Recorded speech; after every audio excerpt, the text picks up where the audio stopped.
dalam. Rsi Markandeya.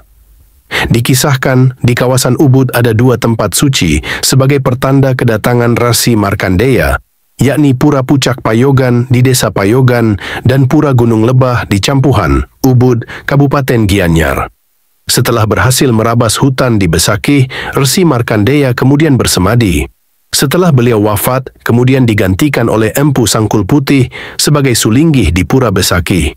Brahman Rahayu Sagung Binadi, Kalis Indrowido, Nur Insan Nikolo. Dalam perjalanan hidup manusia mengantarkan aktivitas tulis-menulis yang menjadi bagian hidup manusia. Tulisan-tulisan yang mampu merubah peradaban. Karena setiap tulisan memiliki jiwa yang hidup di dalamnya. Selamat datang di channel YouTube Keturunan dan Alam.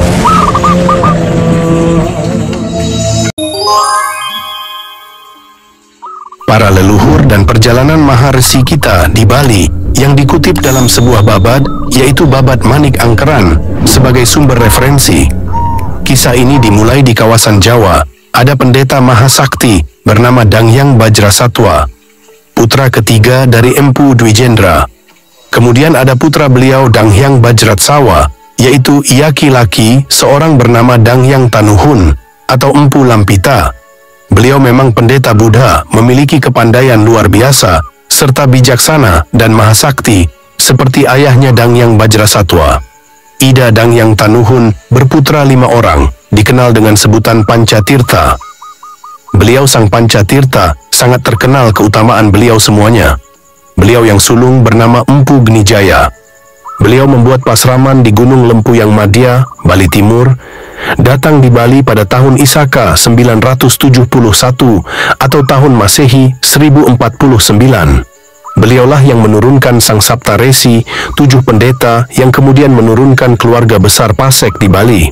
Adik beliau bernama Mempu Semeru, membangun pasraman di Besakih, turun ke Bali tahun Isaka 921, tahun Masehi 999. Beliau mengangkat putra yakni Empu Kamareka atau Empu Driaka yang kemudian menurunkan keluarga Pasek Kayu Selem. Yang nomor 3 bernama Empu Gana, membangun pasraman di dasar Gelgel, Kelungkung datang di Bali pada tahun Isaka 922 atau tahun Masehi 1000.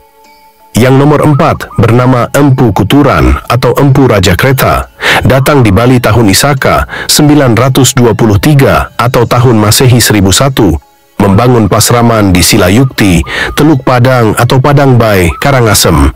Nomor 5 bernama Ida Mempu Bharadah atau Empu Pradah, menjadi pendeta kerajaan Prabu Airlangga di Kediri, Daha, Jawa Timur, berdiam di Lemah Tulis, Pajarakan, sekitar tahun Masehi 1000.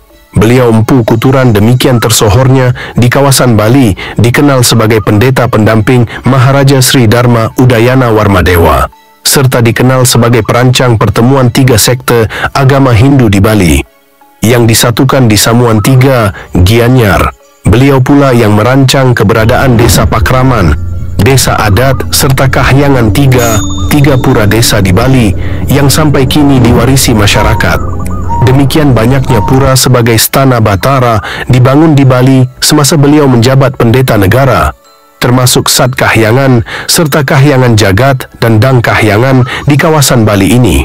Nama beliau tercantum di dalam berbagai prasasti dan lontar yang memuat tentang pura, upacara dan upakara yadnya atau sesajen, serta asta kosala, kosali yang memuat tata cara membangun bangunan di Bali. Tercantum dalam lempengan prasasti seperti ini, beliau Mempu Kuturan yang mengadakan aturan tentang tata cara di dunia ini yang berhubungan dengan mikro dan makrokosmos dalam tingkat nista madya utama, sederhana, menengah dan utama, seperti membangun pura Kahyangan, menyelenggarakan upacara stana Bhatara-Bhatari di Bali, seperti Pura Puseh, Pura Desa, Balai Agung, Ulun Swi, Dalem. Dan karena ada tata cara di Bali seperti itu, berkenanlah para Bhatara berstana di Sat Kahyangan, karena beliau yang mengadakan tata aturan tersebut. Adiknya bernama Danghyang Empu Bharadah mempunyai putra Iyaki Laki, dan keutamaan yoga beliau bernama Empu Bahula. Bahula berarti utama. Kepandaian dan kesaktian beliau di dunia sama dengan ayahandanya Empu Bharadah. beliau memperistri putri dari Rangdeng Jirah, janda di Jirah atau Girah yang bernama Nidyah Ratna Manggali. Kisah ini terkenal dalam Ceritera Calonarang. Beliau Empu Bahula berputra Iyaki bernama Empu Tantular yang sangat pandai di dalam berbagai ilmu filsafat.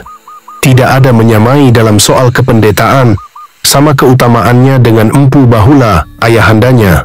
Empu Tantular adalah yang dikenal sebagai penyusun Kakawin Sutasoma, di mana di dalamnya tercantum Bhinneka Tunggal LKA yang menjadi semboyan negara Indonesia.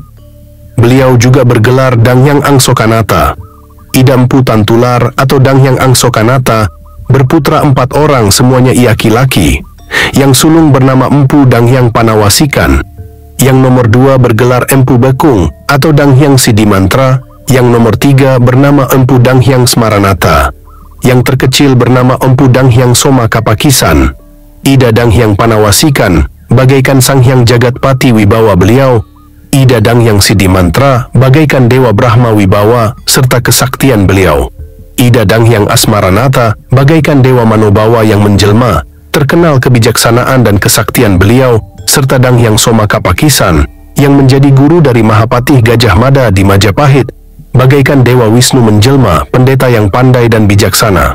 Ida Danghyang Panawasikan memiliki putri seorang, demikian cantiknya diperistri oleh Danghyang Nirartha. Sedangkan Ida Danghyang Sidimantra berputra Ida Bang Manik Angkeran. Ida Danghyang Smaranata memiliki 2 orang putra. Yang sulung bernama Danghyang Angsoka berdiam di Jawa melaksanakan paham Buddha. Adik beliau bernama Danghyang Nirartha atau Danghyang Dwijendra, peranda sakti Wawurawu dan dikenal juga dengan sebutan Tuan Semeru. Beliau melaksanakan paham Siwa serta menurunkan keluarga besar Brahmana Siwa di Bali, yakni Ida Kemenuh, Ida Manuaba, Ida Keniten, Ida Mas, serta Ida Patapan. Danghyang Angsoka sendiri berputra Danghyang Astapaka yang membangun pasraman di Taman Sari, yang kemudian menurunkan Brahmana Buddha di Pulau Bali. Ida Danghyang Soma Kapakisan yang berdiam di kawasan kerajaan Majapahit. Berputra Ida Kresna Wangbang Kapakisan ketika Sri Maharaja Kalagemet memegang kekuasaan di Majapahit. Ida Kresna Wangbang Kapakisan mempunyai putra 4 orang. Semuanya diberi kekuasaan oleh Raja Majapahit, yakni beliau yang sulung menjadi raja di Blambangan, adiknya di Pasuruan, yang wanita di Sumbawa, dan yang paling bungsu di kawasan Bali, yang menjadi raja di Bali bernama Dalem Ketut Kresna Kapakisan, menurunkan para raja yang bergelar Dalem keturunan Kresna Kapakisan di Bali. Dalem Ketut Kresna Kapakisan datang di Bali menjadi raja dikawal oleh Arya Kanuruhan, Arya Wangbang, Arya Demung, Arya Kapakisan, Arya Temenggung, Arya Kenceng, Arya Dalancang, Arya Belog, Arya Manguri, Arya Pangalasan, dan Arya Kutawaringin, Arya Gajah Para, serta Arya Getas dan 3 Wesya, Sitan Kober, Sitan Kawur, Sitan Mundur. Ida Dalem beristana di Samprangan, didampingi oleh El Gusti Nyuh Aya di Nyuh Aya sebagai Mahapatih Dalem. Tatkala itu Ida Dalem memerintahkan para menterinya untuk mengambil tempat masing-masing. Ida Arya Demung Wangbang asal Kediri di Kertalangu, Arya Kanuruhan di Tangkas, Arya Temenggung di Patemon, Arya Kenceng di Tabanan, Arya Dalancang di Kapal, Arya Belog di Kaba-Kaba, Arya Kutawaringin di Klungkung, Arya Gajah Para dan adiknya Arya Getas di Toya Anyar, Arya Blentong di Pacung, Arya Sentong di Carangsari, Krian Punta di Mambal, Arya Jerudeh di Tamukti, Arya Surawangbang asal Lasem di Sukahet, Arya Wangbang asal Mataram tidak berdiam di mana-mana, Arya Melel Cengkrong di Jembrana, Arya Pamacekan di Bondalem, Sang Triwesya, Sitan Kober di Pacung, Sitan Kawur di Abian Semal, dan Sitan Mundur di Cegahan. Demikian dikatakan di Babad Dalem. Rsi Markandeya. Dikisahkan di kawasan Ubud ada 2 tempat suci sebagai pertanda kedatangan Rsi Markandeya, yakni Pura Pucak Payogan di Desa Payogan dan Pura Gunung Lebah di Campuhan, Ubud, Kabupaten Gianyar. Setelah berhasil merabas hutan di Besakih, Rsi Markandeya kemudian bersemadi. Setelah beliau wafat, kemudian digantikan oleh Empu Sangkul Putih sebagai Sulinggih di Pura Besakih. Brahmana Dukuh, perkembangan sejarah Bali tentang lahirnya seorang Brahmana, pendeta, terdapat 3 jalan.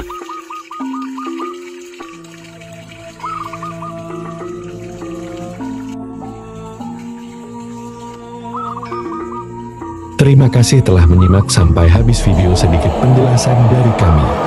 Dan apabila adanya kekeliruan atau kesalahan, itu dikarenakan keterbatasan ilmu pengetahuan kami. Sampai jumpa pada kesempatan berikutnya.